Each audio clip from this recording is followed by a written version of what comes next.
This lecture is about conversion. Now, conversion is a tort intended to protect your possessory interest in property. For example, if I am possessing some property and walking along the street, I don't want people to come and simply dispossess me of this property. And if people do that, I can bring the cause of action for trespass to chattel. And that's the way in which the legal system protects my right to possess the property, trespass to chattel. But we have a special rule for historical reasons having to do with the law of trover way back when. We have separate rule for when the dispossession of the property has been so serious that instead of suing for trespass to chattel and getting damages, the person should pay me the full value of the property. Okay? They should just pay me the full value. And that indeed is the way conversion is defined. Conversion is defined, and you should know this definition, as the exercise of dominion and control over another's property, which is so serious that it's fair to make the person pay the full value of the property. It's fair to make them pay the full value.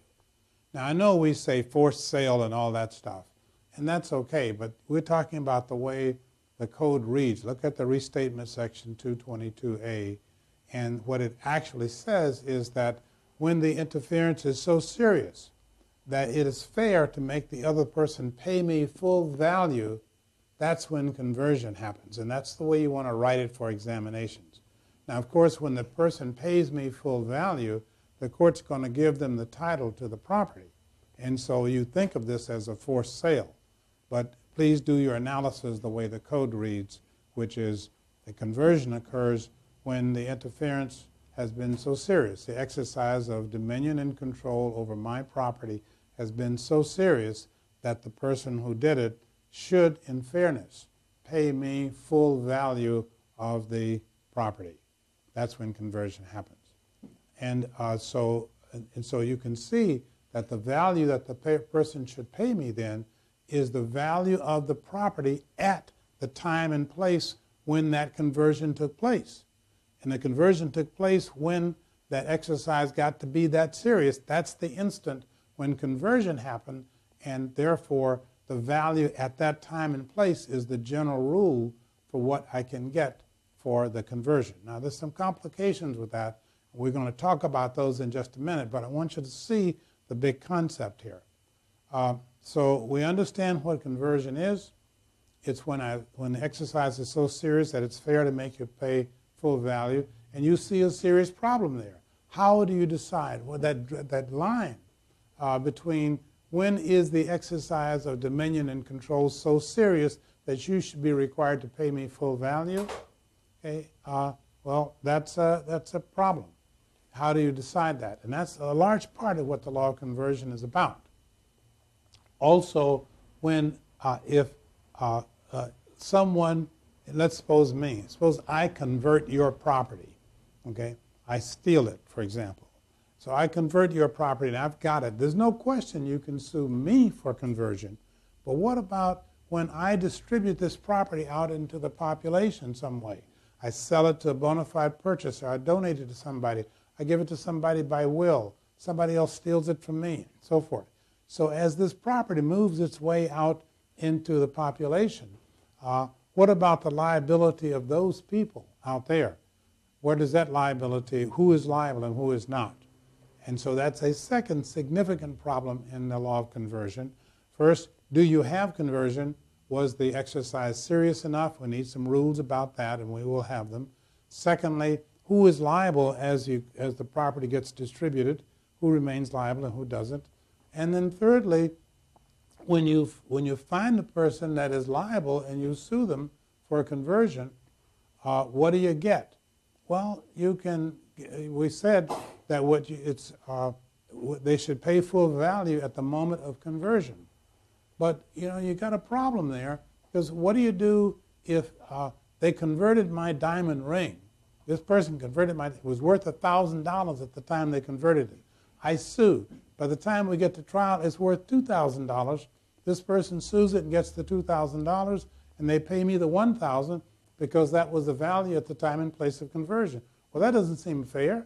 They just made a profit off of stealing my ring. And so you don't necessarily always, you have problems there with what do you recover in cases where the price fluctuates, cases where the price is stable, it's not a problem. Where the price fluctuates, you've got a problem. And finally, you might even want to waive the tort of conversion and not even sue for conversion and sue in quasi-contract. That is, you're suing to prevent the crook's unjust enrichment. So you treat it as though when the crook sold the diamond ring for $2,000, they were acting on my behalf, kind of as my agent, and I get the full $2,000.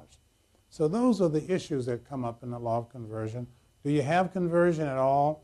Was the interference serious enough so that you really have conversion? Secondly, if you have the conversion, as the property moves out in the population, who remains liable and who doesn't? And thirdly, when you sue for damages, what do you get in these cases where you have fluctuating value, or you may want to waive the tort and sue in a sunset? So let's turn then to the basic question of do we have conversion? So first, keep in mind that conversion protects possession.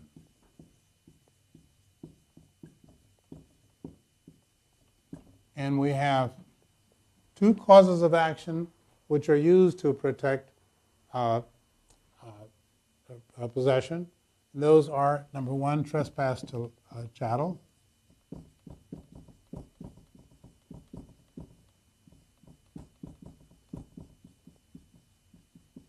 And this comes from just intermeddling, so to speak, with the property, and conversion.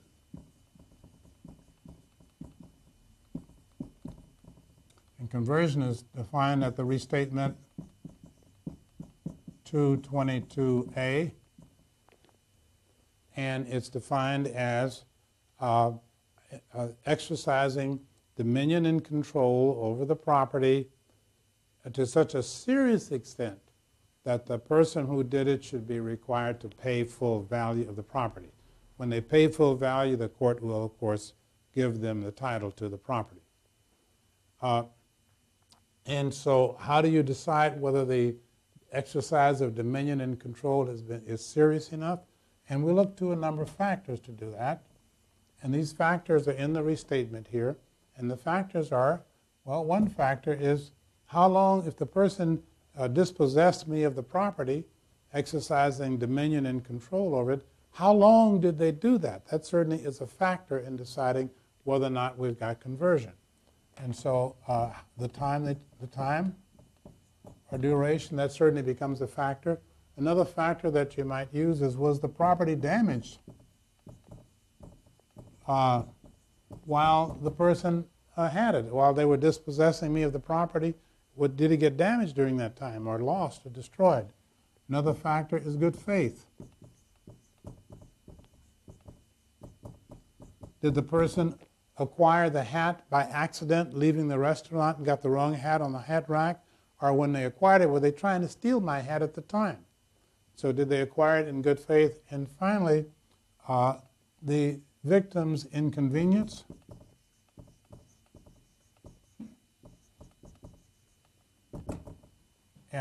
Or expense.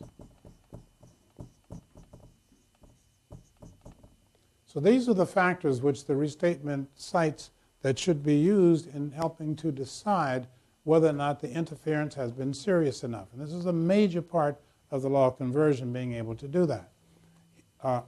The restatement itself, section 222A, has a number of illustrations as to what does and does not constitute conversion. And I've seen bar questions come directly from these illustrations.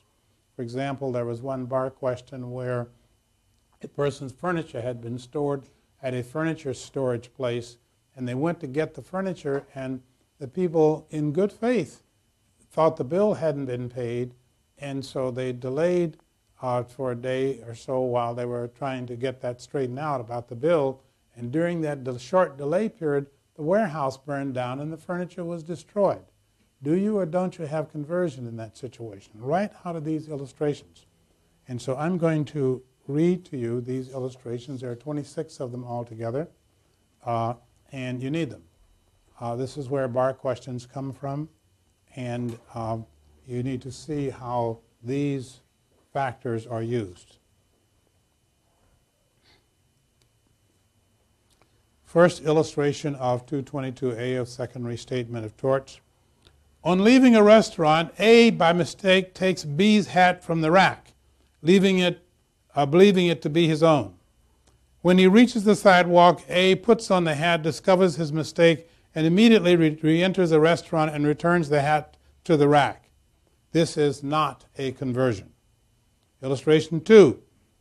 The same facts as above regarding the hat in the hat rack, except that A keeps the hat for 3 months before discovering his mistake and returning it. This is a conversion. You see the big factor there is the time that the person kept it. Illustration number 3. Same facts as above with regard to the hat, except that A reaches the sidewalk and puts on the hat, and a sudden gust of wind blows it from his head, and it goes down an open manhole and is lost forever. This is conversion. Okay, again, you see the property was destroyed. This factor is the one that's being emphasized. Next illustration from 222A of the restatement, illustration 4. Leaving a restaurant, A takes B's hat from the rack, intending to steal it. As he approaches the door, he sees a policeman outside and immediately returns the hat to the rack. This is a conversion, and you see why? Bad faith. Illustration 5. A takes possession of a house and finds B's furniture inside the house. A removes the furniture to a storage warehouse, stores it in B's name, and notifies B that he might come and get it. Okay. This is not a conversion. Illustration 6, same facts, same furniture in the house that A is moving into, B's furniture is there, except that A removes the furniture to a warehouse at a distance so that B is subject to great inconvenience and expense. Inconvenience and expense in recovering the furniture. This is conversion, or a conversion. Example 7. Same facts as in above, where the person gets the furniture, takes B's furniture in the house. A takes B's furniture. This time he takes it to a warehouse and stores it in his own name with the intent to keep it for himself. This is conversion. Next one. Same facts except that it was stored in a warehouse and before B could come to remove it, it is destroyed by fire in the warehouse. Okay, that is conversion. Okay, this is remember that in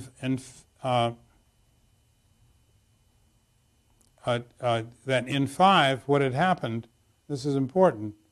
That A had removed the furniture from the house and stored it in B's name and notified B that he could come and get it. This is not a conversion. But if that furniture got destroyed before B could come and get it, it is a conversion. That's what this illustration is telling you. Illustration 9. A ships goods using B as the carrier, and A shipped the goods to himself. By mistake, B delivers the goods to C, and B discovers the mistake immediately, and within 24 hours recovers the goods from C and delivers them to A. This is not a conversion.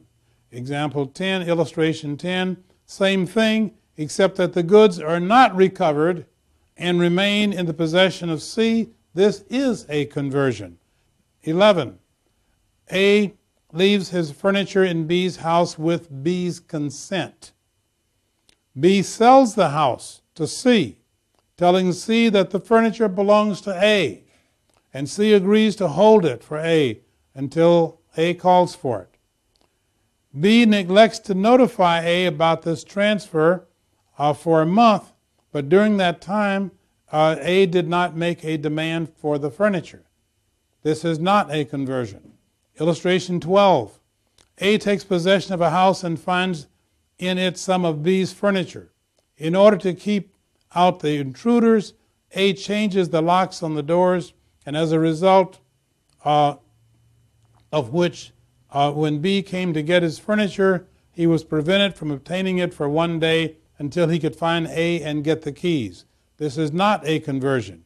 However, under the same circumstances, where A takes possession of the house and finds B's furniture in there, and it says that he changed the locks with the intention of appropriating the furniture and preventing B from recovering it. This is conversion.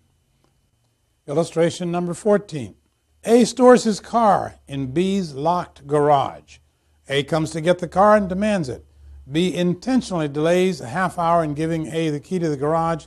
This is not conversion, the idea being that none of these factors were severe enough. Illustration 15. Same facts regarding the garage, except B delays for a month in giving him the key. That is conversion. You can see the duration period was changed, and that was enough to turn it into conversion. 16, the same facts as before, except during the half hour when the car was in the garage caught fire and the car was destroyed. That is conversion. You can see what happened. The damage element was increased dramatically. 17. A intentionally shoots B's horse. As a result, the horse dies. This is conversion. Same facts, except that the horse was merely scratched and quickly recovers. This is not conversion. You see how the damage factor was changed dramatically, and it made the difference. 19. A stores his fur coat with B. Without A's knowledge or consent, B repairs a hole in the lining of the coat. This is not conversion. Illustration 20. Same facts as above about the fur coat, but this time B alters the coat by cutting it down to size so that A can no longer wear it. This is conversion, and you can see that it is the damage element that was significantly changed. Illustration number 21. A entrusts an automobile to B, a dealer, for sale. On one occasion, B drives the car on his own business for 10 miles. This is not conversion. 22. Same facts as above regarding the automobile dealer, except that B drives the car for 2,000 miles. This is a conversion. You can see which factor was suddenly changed. 23. Same facts as above, except that the car dealer uses the car for illegal transportation of narcotics, and as a result, it is confiscated by the federal government. This is a conversion. Illustration 24. Same facts regarding the car, except that B drives the car with the intent to appropriate it and to deprive A of its use. There you have it again. That changes the no good faith, change in the good faith factor. And 24. A rents an automobile to B to drive to city X and to return. In violation of the agreement, B drives to city Y, which is 10 miles beyond city X. No harm is done to the car. This is not a conversion. Nothing here is large enough. 26, and the last one. The same facts as 25 about the car going to city X and supposed to come back, except that while the car was in city Y, which is only 10 miles away, the car is seriously damaged in a collision. It doesn't matter whether B was negligent or not. This is a conversion. And you see, because the damage element was significantly increased. So those are the 26 examples which are in the restatement itself. I've seen them used numerous times for exam purposes, and I think you understand now how these factors: time, was the property damaged, good faith, inconvenience, and expense, how these are used to determine whether or not there really was a tort. Now, if there was a tort, if there was a conversion, then the next question becomes, as the property is redistributed out to the population, which of those people are liable for a conversion and which ones are not? And so our next issue here, if this is number 1, this is our number 2, and is who is liable. And there are several cases that we need to distinguish. One is the case of the thief.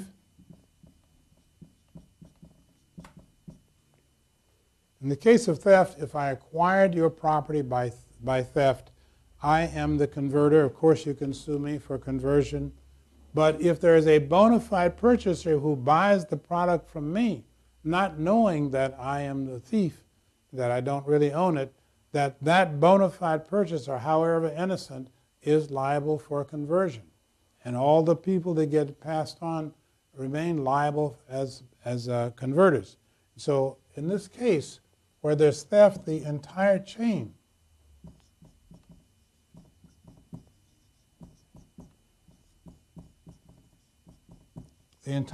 remains liable. Second case is where the property is acquired by fraud. Now, when the property is acquired by fraud, it's a little different, because if I deceive you into giving me your car by giving you a false check, for example, I know it's that this is a bad check, and I persuade you to give me your car, well, when you did that, you actually gave me the ownership of the car. It's true that I deceived you, and that's the reason you gave it to me, but nevertheless, you conveyed to me the title, the ownership of the car. And it doesn't have to have a document of title. If I deceive you and give you a false check and you give me a diamond ring, you intended to give me the ownership of that ring. So I've actually got the ownership. And so now you have a right to come and get it back, of course, once you discover my fraud. But while I've got the ownership, if some bona fide purchaser comes along and I convey it to them, they get the ownership. Okay? And they're not affected by the fact that you could have sued me. So in the case of fraud, the bona fide purchaser terminates liability. There's no liability after that. And the bona fide purchaser is not liable in the fraud case, nor is anyone else in the chain. Of course, I'm liable as a converter. So in the fraud case, the bona fide purchaser terminates the chain of liability.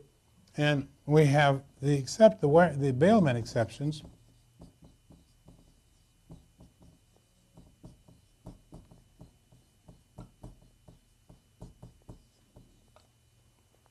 And the bailment exceptions are the cases where, let's say, I stole the property.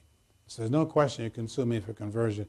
And now I take it to a warehouse, and I store it in the warehouse. Well, these people in the warehouse don't know anything about, the fact that I stole it. And in theory, they continue to be liable because they're withholding property that belongs to you. And so if you don't do something about it, the people who transport goods, who store goods, all these kinds of bailments, that these people would be liable for conversion. So we have an exception saying if these people, these bailees, did not know that the property was converted property, they are not liable for conversion. So we have this bailment exception. And you need that in order to have parking lots. I steal a car, I take it to the parking lot person parks it, they possess the car. They'd be liable for conversion, but we have this exception. So what we know now is how to determine whether or not there has been conversion. We know a lot about how to use these, very heavily tested. Secondly, who is liable? The entire chain in case of theft and fraud. The first bona fide purchaser takes off, terminates liability, and the bailment exceptions. So now one final thing here that in this area, and that is that normally you convert tangible personal property. But there are some modern cases where courts are allowing documents to be converted where the document is closely connected with the right itself. Such things as a stock certificate or an insurance policy or the bank passbook, for example, or those kinds of things, a bill of lading. If something has come in from a ship and it's stored at the warehouse, whoever's got the bill of lading can go there and get it. And so courts have allowed the bill of lading to be the subject of conversion. So when a document is closely tied to the possession of the property itself, such as the examples I gave, the courts have allowed those kinds of documents to be converted. So our last category here would be that documents can be converted. And I'll just put documents, yes. Documents can be converted if it is a document that is that closely connected to the possession of the property. Now, so this completes the was there conversion, who is liable for it, and we next want to look to the remedies for conversion. Now, the remedies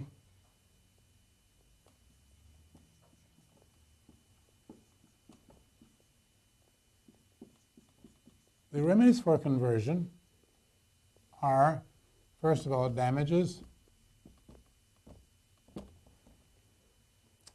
And the damages are in really two parts. One is that the damages, the rule is that if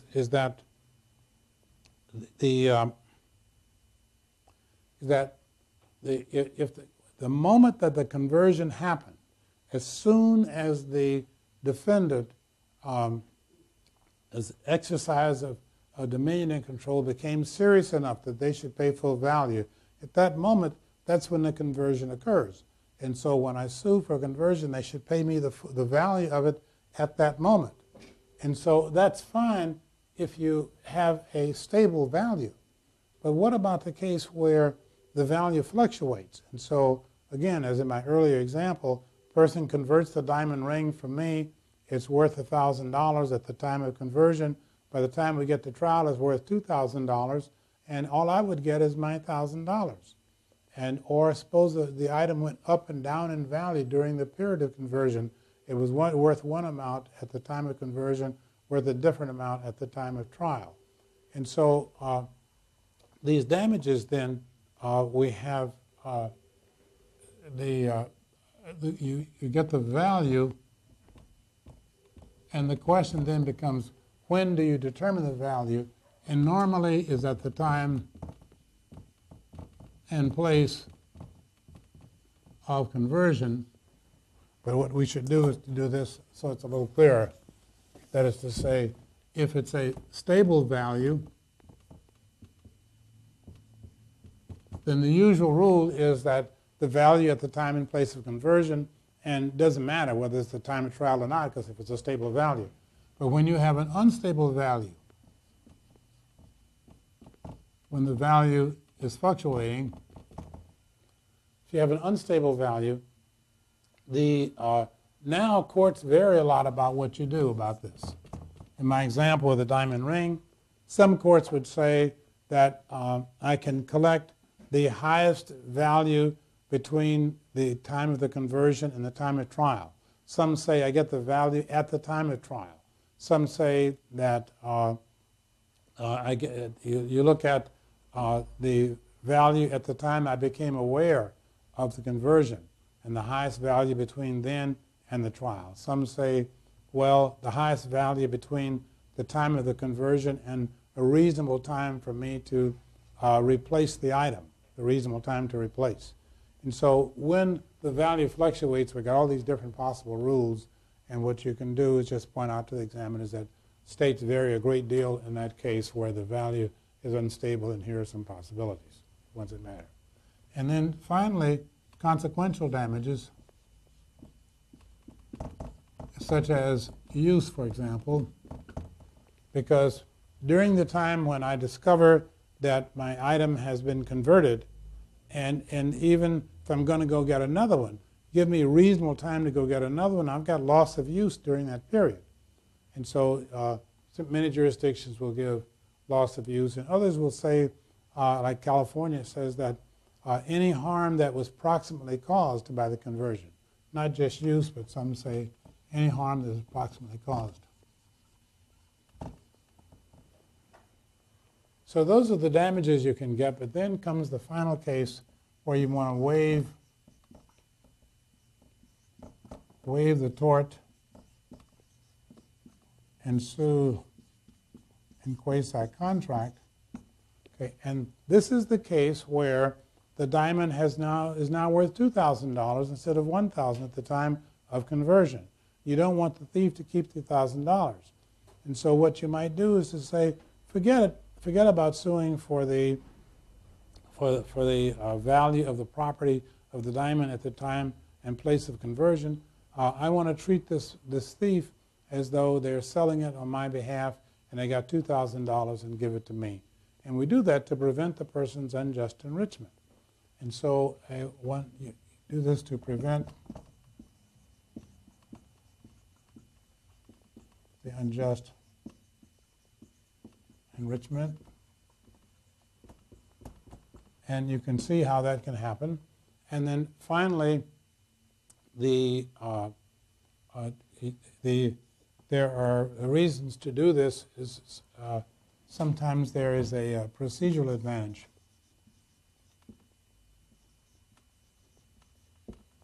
Is possible. These procedural advantage, for example, if you sue under quasi-contract, it's basically kind of a contract theory. And if you're suing on a contract theory, you get to use the contract statute of limitations. Whereas if you're suing for the tort, you use the tort statute of limitations. And that may turn out to be something that's important. So that is what you need to know. It's everything, I believe, that you need to know about conversion. What we do know about it now is that how to decide whether or not conversion actually happened. We have lots of examples where these factors are used. We know how to determine if conversion happened. We know who's liable out the chain. We know that documents may be converted under certain circumstances. When there is conversion, you want a remedy. If you go for the value at the time and place of conversion, if it's a stable value, it's not a problem. If it's an unstable value, you got lots of views as to what to do about it. You also can get consequential damages such as loss of use. In some states say any other harm that was proximately caused by the conversion. And finally, you may want to waive the tort and sue in quasi-contract to prevent unjust enrichment, and it may also get you a procedural advantage. That is everything you need to know about the law of torts. I think it is very clear from what we have said, and that is the end of this lecture.